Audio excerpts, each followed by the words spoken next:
Welcome student.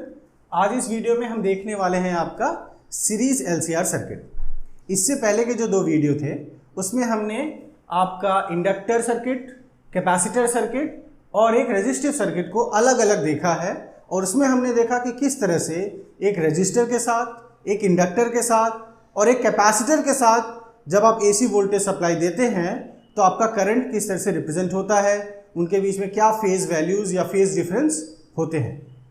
चलिए आज हम देखेंगे तीनों एक साथ जब सीरीज में कनेक्टेड है।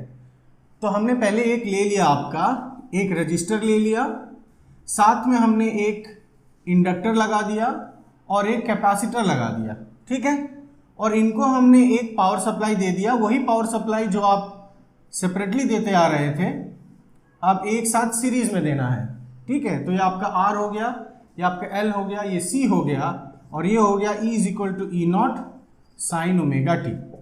जैसा कि एक सीरीज सर्किट है, तीनों को करंट सेम मिलेगा, ठीक है। सो करंट इनका सेम रहेगा पर जो पोटेंशियल डिफरेंस है वो आपका अलग अलग हो जाएगा अक्रॉस द ईच कंपोनेंट। तो कैसे हो जाएगा देख लेते हैं।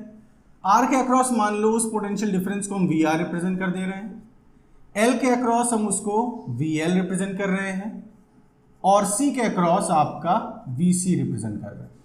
सो ये तीन पोटेंशियल डिफरेंस आपके रिप्रेजेंटेड है VR, VL और VC, जो अलग अलग कंपोनेंट में आपके रिप्रेजेंट कर दिए गए। अब इनका और करंट का किस तरह का रिलेशनशिप है वो भी हम देख लेते हैं, तब हमें आगे समझने में आसानी होगा। सो देखिए, जब R की बात आती है आपका, तो वो आपका करंट के साथ सेम फेज में रहता है। मतलब अगर करंट ऐसा है, ठीक है, अगर करंट इधर है तो आपका जो VR है वो भी उसी डायरेक्शन में रहेगा, ठीक है, क्योंकि वो सेम फेज में रहेगा। जब हम फेजर डायग्राम देखेंगे तो उसमें पाएंगे कि ये दोनों का डायरेक्शन सेम रहेगा।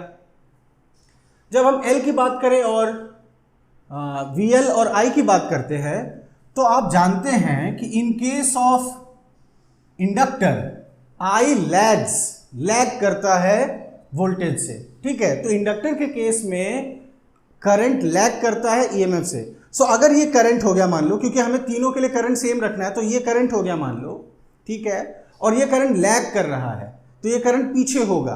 तो इसका मतलब अगर इसको रिप्रेजेंट करूं, ये आपका I हो गया तो ऐसा हो जाएगा आपका VL, उससे π/2 आगे।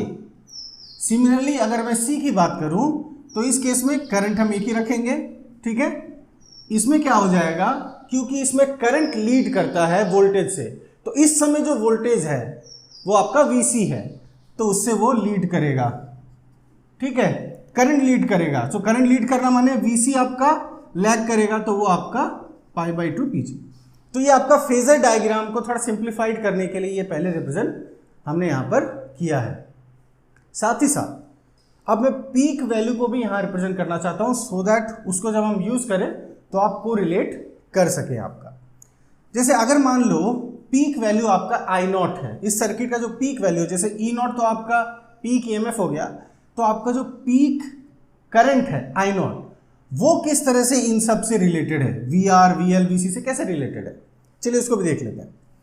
सो हमें पता है कि प्योरली रेजिस्टिव सर्किट में R इज द रेजिस्टेंस और वोल्टेज कितना है VR, तो ओम्स लॉ लगा देते हैं, आपका लिख देते हैं V0R is equal to I0, ठीक है, ये आपका हो जाएगा। देख सकते हैं सिंपल ओम्स लॉ। ये आपका VR वोल्टेज है, वो कितना हो गया, करंट इनटू रेजिस्टेंस। हम पीक के हिसाब से लिख रहे हैं इसको, ठीक है, ऐसे रिप्रेजेंट कर देते हैं, नॉट को नीचे रख देते हैं, R ऊपर रख देते हैं। So V0R is equal to I0 into R। अगर मैं VL और I के टर्म्स में लिखना चाहूँ पीक वैल्यू को, तो कैसे लिख सकता हूँ, अगेन V0L ये हो जाएगा I0 इंटू, देखिएगा, वोल्टेज करंट इंटू रेजिस्टेंस।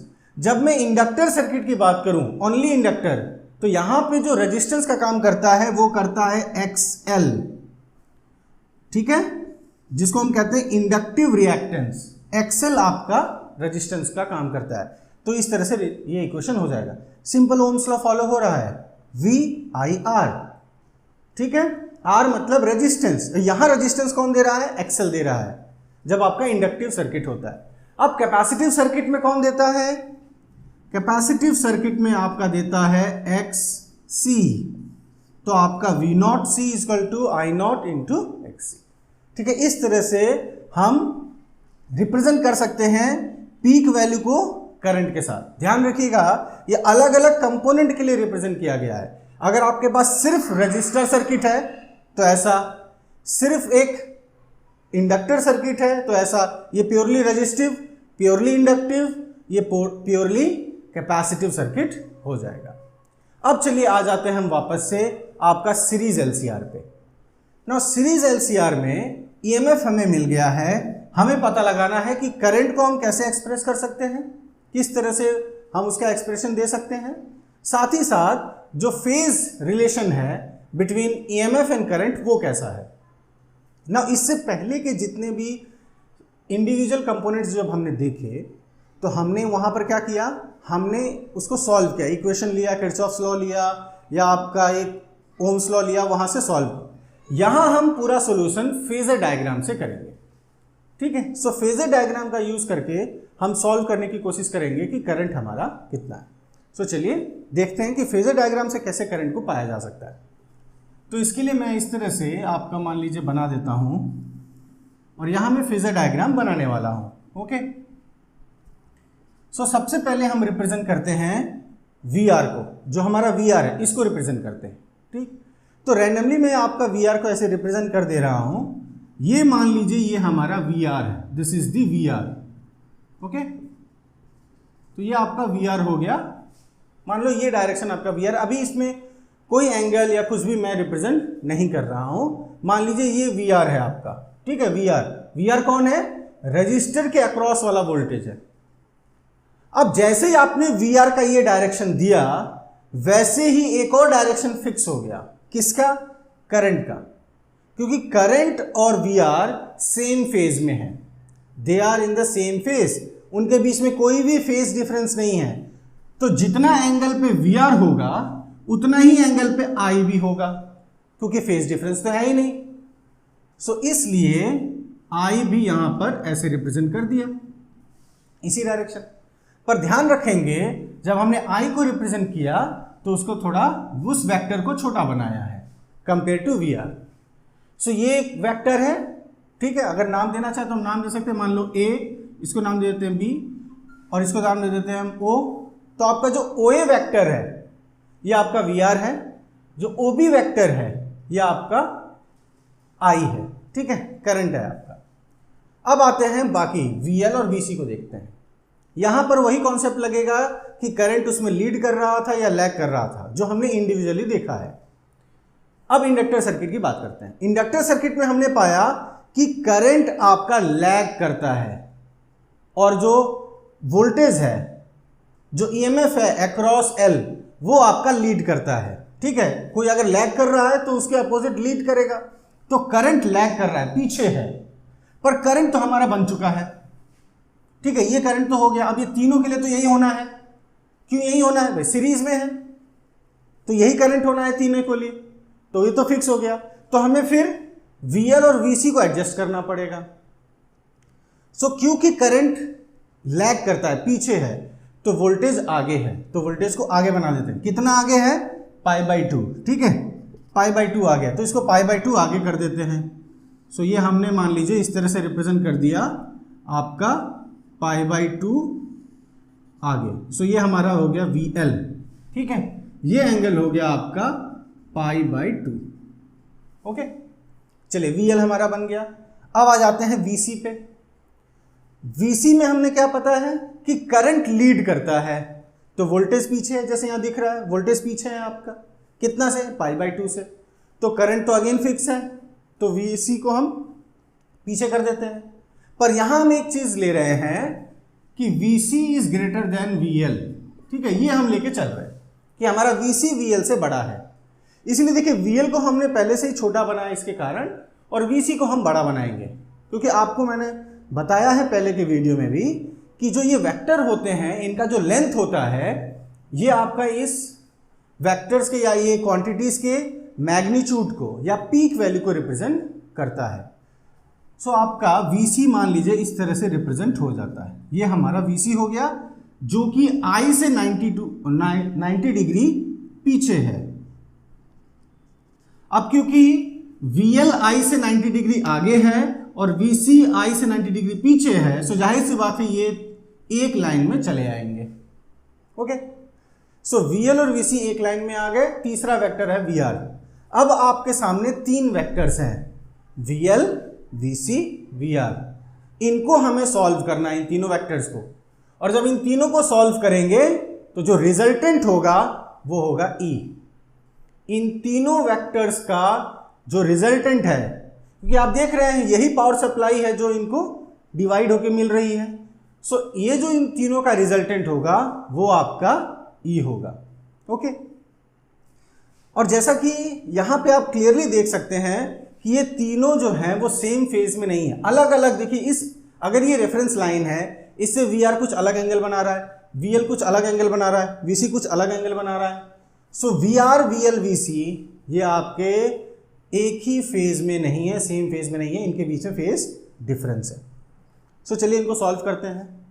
अगर हम ये डायग्राम देखें तो हमें VL और VC अपोजिट डायरेक्शन में दिखते हैं, तो अपोजिट वाला वेक्टर सॉल्व करना थोड़ा आसान है, क्योंकि ये अपोजिट में है। जस्ट हमें सब्ट्रैक्ट करना होगा रिजल्टेंट को पाने के लिए। और सब्ट्रैक्ट कैसे करेंगे? बिगर माइनस स्मॉलर, इसीलिए हमने एक को पहले से बिगर यहां मान लिया है। सो VC बड़ा है तो हो जाएगा VC माइनस VL। तो VC माइनस VL में जो वेक्टर होगा वो किधर होगा? ऑलवेज जो रिजल्टेंट वेक्टर वो टुवर्ड्स बिगर वेक्टर होता है, तो आपका इधर हो जाएगा। मान लो ये हो गया आपका VC माइनस VL। ओके, सो ध्यान दीजिएगा, पहले VL, VC, VR था, तीन वेक्टर्स थे। हमने इसको सॉल्व किया, सॉल्व करके VL और VC को रिजॉल्व करके हमने VC माइनस VL ले आए। अब आपके पास दो बचे हैं। फॉर सिंप्लीफिकेशन मैं ये दो हटा दे रहा हूं, VL को हटा दे रहा हूं और VC को हटा दे रहा हूं, सो दैट आप समझ सकें कि किस तरह से आपका एक एक करके वेक्टर एडिशन हो रहा है। अब आपके पास दो वेक्टर्स बचे हैं, एक बचा है VR, दूसरा बचा है VC माइनस VL। ठीक है, VL और VC को आपने रिजॉल्व करके ये पा लिया है। ठीक, तो अब आपके पास दो हैं, अब इनको सॉल्व करना है। अब ये वेक्टर्स तो नहीं अपोजिट डायरेक्शन में है कि सब्ट्रैक्ट कर दें, नहीं ये सेम डायरेक्शन में है कि ऐड कर दें। तो यहां पर हम अब क्या करेंगे? Parallelogram law of vector addition करेंगे। तो इस तरह से कंस्ट्रक्शन करते हैं। ठीक है, मान लीजिए इस तरह से हमने कंस्ट्रक्शन कर दिया आपका। सो ये VC माइनस VL है, ये भी हो गया आपका VC माइनस VL। ओके, अब देखिए आप जानते हैं parallelogram law of vector addition में अगर ये एक वेक्टर है और एक वेक्टर है तो जो कॉमन पॉइंट से डायगोनल जाएगा वही रिजल्टेंट होता है। सो एक वेक्टर VR, दूसरा वेक्टर VC माइनस VL। सो जो कॉमन पॉइंट, इन दोनों का कॉमन पॉइंट ये रहा, इनसे जो डायगोनल जाएगा ये डायगोनल, यही आपका रिजल्टेंट होगा। और हमको पहले से ही पता है कि इन तीनों का रिजल्टेंट कौन है? E है, तो यही हमारा E वेक्टर हो जाएगा। ठीक है, यही आपका E वेक्टर रिप्रेजेंटेड रहेगा। अब E का जो फेज है वो हमें पहले से पता है, कितना पता है? Omega T. E का फेज तो हमें पहले से पता है ओमेगा टी, तो इसका मतलब रेफरेंस लाइन के साथ ये E अगर यहां हमें मिला है तो डेफिनेटली ये एंगल ओमेगा टी होगा। ठीक, क्योंकि हमने देखिए E हमें पहले से पता था, ये हमारा सोर्स EMF है, ये पहले से पता है कि ये E naught sine omega T होता है, peak value E not, phase value omega T. अब फेजर डायग्राम सॉल्व करने में हमें E यहां पर मिला। ठीक, जब हमें E यहां पर मिला तो जाहिर सी बात है ये एंगल जो रेफरेंस लाइन से ये बना रहा होगा ये ओमेगा टी है। अब इस एंगल के बारे में हमें कोई जानकारी नहीं है तो इसको हम दे देते हैं phi. Let this angle be phi. Okay, तो अब करंट कितना एंगल बना रहा है? देखो करंट का वेक्टर ये रहा, ये वाला डायरेक्शन है करंट का, तो ये रेफरेंस लाइन से कितना बना रहा है? यहां से यहां ओमेगा टी, यहां से यहां फाई, तो करंट बना रहा है ओमेगा टी प्लस फाई। सो अगर करंट को रिप्रेजेंट करना है तो करंट को रिप्रेजेंट करेंगे as I naught sine omega T plus phi. अभी ये दोनों हमारे लिए अननोन है, इसको हम देखने वाले हैं। ठीक है, पर डायग्राम से हम इस तरह से रिप्रेजेंट कर सकते हैं। ओके, क्योंकि करंट हमारा कितना एंगल देखो रेफरेंस लाइन से बना रहा है ओमेगा टी और फाइव, तो हो जाएगा ओमेगा टी प्लस फाइव, और ईएमएफ सिर्फ ओमेगा टी बना रहा था, इसलिए हमने देखे ओमेगा टी पहले से ही दिया हुआ है फेज, तो हमने इसको ओमेगा टी लिख दिया। पर अभी भी ये हमने जस्ट रिप्रेजेंट किया है, हमें नहीं पता how much is I not, हमें नहीं पता कि भाई ये फाइव कितना है, फाइव ही अभी हम पता नहीं कर पाए, तो अब हम देखने वाले हैं। तो अब हम नेक्स्ट जो स्टेप में जाएंगे, एक बार हमें ईएमएफ मिल गया फेजर डायग्राम से, उसका डायरेक्शन मिल गया, अब हम जाते हैं इस आई नॉट को पता लगाने, फिर जाएंगे इस फाइव को पता लगाने। तो इस कंस्ट्रक्शन में ये एंगल आपका 90 डिग्री है, ठीक, ये आपका O हो गया, ये आपका A हो गया, ये B है, तो इसको मान लीजिए हम C कह देते हैं। तो ये जो OAC ट्राइंगल है, इसमें हम पाइथागोरस थ्योरम लगा सकते हैं, we can apply Pythagoras theorem in this OAC triangle, ठीक है, चलिए अप्लाई करते हैं। तो यहाँ पर आपका इन वैल्यूज को मैं रख रहा हूँ क्योंकि अभी हम इन वैल्यूज को यूज करने वाले हैं इसके सॉल्यूशन में। चलिए, सो पाइथागोरस थ्योरम लगाते हैं इन ट्राइंगल, कौन सा ट्राइंगल में हम लगा रहे हैं, OAC में। ओके, तो एज पर पाइथागोरस थ्योरम हम क्या लिखेंगे, OC square is equal to OA square plus AC square. Okay, तो OC स्क्वायर हो जाएगा आपका OA square plus AC square, ठीक है, एज पर पाइथागोरस। अब आ जाते हैं OC क्या है। देखिए, ये जो वेक्टर वो है E, पर जहां आप लेंथ की बात कर देंगे OC लेंथ, तो वो आपका हो जाएगा E नॉट के बराबर। जो E होता है वो होता है E naught sine omega T. तो जब आपने फेजर में वेक्टर बनाया तो वो E है, E वेक्टर रिप्रेजेंट कर रहा है, पर जैसे ही आप बोलेंगे भाई ये OC लेंथ कितना है, तो वो आपका पीक वैल्यू या मैग्नीट्यूड वैल्यू के बराबर होता है। तो ये OC हो जाएगा आपका E नॉट स्क्वायर। OA कितना हो जाएगा, OA आपका देखिए वेक्टर कौन सा VR है, तो उसका पीक वैल्यू मतलब V naught R square. AC क्या है, AC देखो इसके बराबर यही वाला वेक्टर VC माइनस VL था, ये भी वही होगा एज पर कंस्ट्रक्शन, तो ये भी हो जाएगा इनका peak value VC minus VL वाला पीक वैल्यू। तो कैसे रिप्रेजेंट करेंगे, V naught C minus V naught L का स्क्वायर, ठीक है। सो देखिए इस तरह से आप रिप्रेजेंट कर सकते हैं पाइथागोरस थ्योरम में, E not square V not R square plus V naught C minus V naught L का होल स्क्वायर, ठीक है। ये होल स्क्वायर ले रहे हैं क्योंकि ये पूरा वेक्टर ही आपका VC माइनस VL है, उसको सेपरेट नहीं करना है, एक साथ हम लेंगे। अब क्या करते हैं, इनको करंट के टर्म्स में इन वैल्यूज का यूज करके लिखते हैं, ठीक है। जैसा मैंने कहा था इनका हमें यूज करना है, तो V नॉट आर को क्या लिख सकते हैं, I नॉट आर, तो ये हो जाएगा I naught R square, V naught C I naught XL, V naught L V naught C आपका हो जाएगा I नॉट XC, और V नॉट L हो जाएगा I नॉट XL। सो ये हो जाएगा I naught XL whole square, ठीक है। अब इनकी जरूरत नहीं है।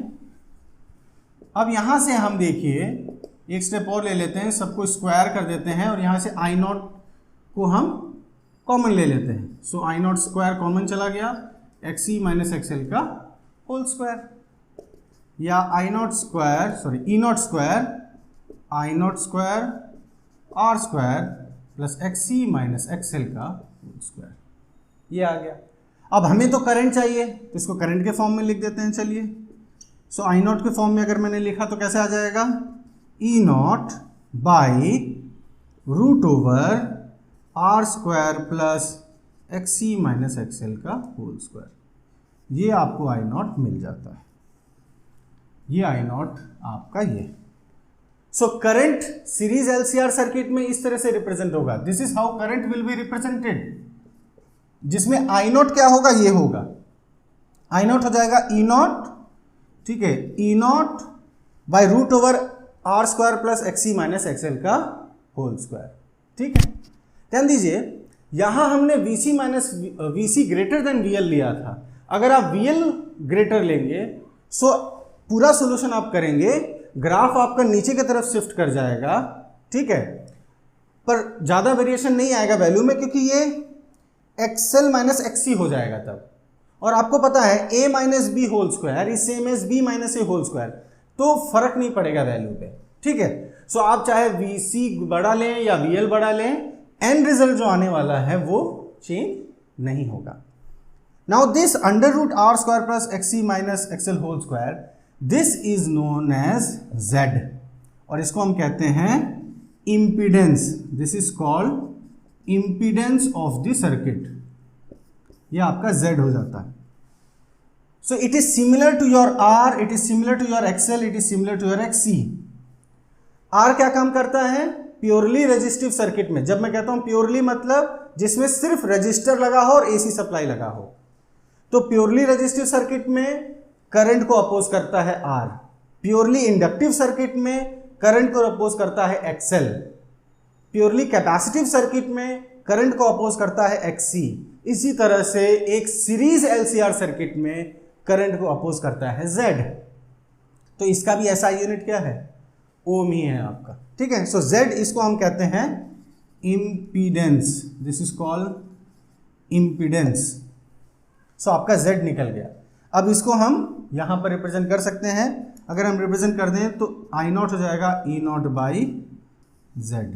इस तरह से आपका पीक वैल्यू रिप्रेजेंट होता है, ठीक है। I naught is equal to E naught by z। Again एकदम बेसिक पे आ जाए, ओम्स लॉ जैसा दिखता है, करंट वोल्टेज बाय रेजिस्टेंस, ठीक है। सो हमारा I नॉट भी हमें पता चल गया। अब बचा हमारे पास फाई, हमें फाई पता करना है। चलिए फाई को देख लेते हैं। सो फाई के लिए अगेन हम इस फेजर डायग्राम पे जाएंगे और वहां से हम इस ट्राइंगल को अगेन देखेंगे, पर इस समय हम एंगल के हिसाब से देखेंगे। पर जो हमें पता चल गया पहले मैं उसको यहां रिप्रेजेंट कर देता हूं। I नॉट हो गया E नॉट बाई z, जहां z होता है R square plus XC minus XL का होल स्क्वायर, ठीक है। चलिए अब आ जाते हैं इस फाई पे। तो फाई के लिए अगेन इस ट्राइंगल को देखिए, कौन सा ट्राइंगल? ट्राइंगल AOC या OAC, ठीक है। अब इसमें हम ले लेते हैं tan phi. Let us take tan phi. tan phi क्या हो जाएगा? Perpendicular by base. So perpendicular क्या है? परपेंडिकुलर है आपका, चलिए नेम कर देता हूं मैं, AC बाई बेस हो जाएगा OA। How much is AC? देख चुके हैं हम, V naught C minus V naught L। How much is OA? OA हम देख चुके हैं अगेन, V नॉट R, ठीक है। ये आपका tan फाई। इसको और सिंप्लीफाई हम कर सकते हैं। कैसे कर सकते हैं? इसको हम सिंप्लीफाई कर सकते हैं। V नॉट को लिख दिया I naught XC, V naught C लिख दिया I naught XC, V naught L लिख दिया I नॉट XL, और V नॉट R को लिख दिया I नॉट R, ठीक। I नॉट देखिए कॉमन चल के कैंसिल होने वाला है, तो आपका tan फाई कितना आ गया? tan फाई आ गया XC minus XL by R, this is your tan phi. So देखिए हमारा फाई भी आ गया। सो आपका जो फाई है, देखिए करंट इस तरह से रिप्रेजेंट हुआ, I नॉट हुआ ये आपका, और जो फाई है उसमें फाई कितना हो गया? फाई हो गया tan inverse XC minus XL by R, this is your phi, ठीक है। पर इसमें हम एक स्टेप और आगे बढ़ सकते हैं। अगर हम इसके हिसाब से एक ट्राइंगल बनाएं, ठीक, इसके हिसाब से, देखिए अल्टीमेटली वही ट्राइंगल पे हम पहुंच जाएंगे, पर इस वैल्यू के हिसाब से अगर हम ट्राइंगल बनाते हैं आपका, तो हमें क्या मिलता है? देखिए हम अगर ऐसा ट्राइंगल बनाएं यहाँ पर इस तरह से, ओके, ये मान लीजिए फाई, ओके, तो tan फाई के हिसाब से ये क्या हो जाएगा? tan फाई दिखेगा यहाँ पे, tan फाई के हिसाब से perpendicular by base. So perpendicular ये हो गया XC माइनस XL, बेस क्या है आपका? R लिख दिया। तो हाइपोटेन्यूज क्या हो जाएगा? पाइथागोरस थ्योरम क्या करता है हाइपोटेन्यूज के हिसाब से? This square plus this square, ठीक है, रूट ओवर। तो ये क्या मिलेगा आपको? एज पर पाइथागोरस थ्योरम, ध्यान दीजिएगा, एज पर पाइथागोरस थ्योरम मैं लगा रहा हूं यहाँ पे, तो ये हो जाएगा R square plus XC minus XL का होल स्क्वायर। ये आपको पाइथागोरस थ्योरम से मिल जाएगा, ठीक है। पर अल्टीमेटली जब हमने पाइथागोरस थ्योरम लगाया और आर स्क्वायर पर एक्स माइनस एक्सएल का होल स्क्वायर लिया रूट ओवर, तो ये हमें दे क्या दिया, ये हमें जेड ही दे दिया, ये हमें मिल जाता है आपका Z. So rather than writing the whole thing, ये पूरा ऐसे लिखने के बजाय सिंपली हम क्या लिख सकते हैं कि अगर आप ऐसे ट्राइंगल लें तो ये हो जाएगा आपका z, where z is under root R square plus X C minus XL का होल स्क्वायर, ये आपका z हो जाएगा। ठीक है, चलिए अब लास्ट हम एक टर्म और यहां पर रिप्रेजेंट करते हैं जिसको हम कहते हैं cos फाई। cos फाई, अगर आप यहां से cos फाई ले इस ट्राइंगल से cos फाई हो जाएगा r by Z, so r by Z, this is called power factor, ये आपका पावर फैक्टर कहलाता है। इस वैल्यू का इंपॉर्टेंस, cos फाई का इंपॉर्टेंस आपको मिलेगा जब आप power in an series LCR circuit को निकालेंगे। ठीक, तो ये हमने आज देखा एक सीरीज एलसीआर सर्किट जिसमें हमने देखा कि अगर ईएमएफ है E naught sine omega T तो करंट हो गया I naught sine omega T plus phi आपका, और उसमें आई नॉट है E naught by Z, phi है tan inverse X C minus XL by R. ठीक, तो इस तरह से आपका एक सीरीज एलसीआर सर्किट वर्क करता है और उसके ये सारे आपके कंपोनेंट हैं। सो आज की वीडियो में इतना ही। अगले वीडियो में हम इसके रेजोनेंस वाले पार्ट के साथ फिर से आपके साथ जुड़ेंगे। तब तक के लिए थैंक यू वेरी मच।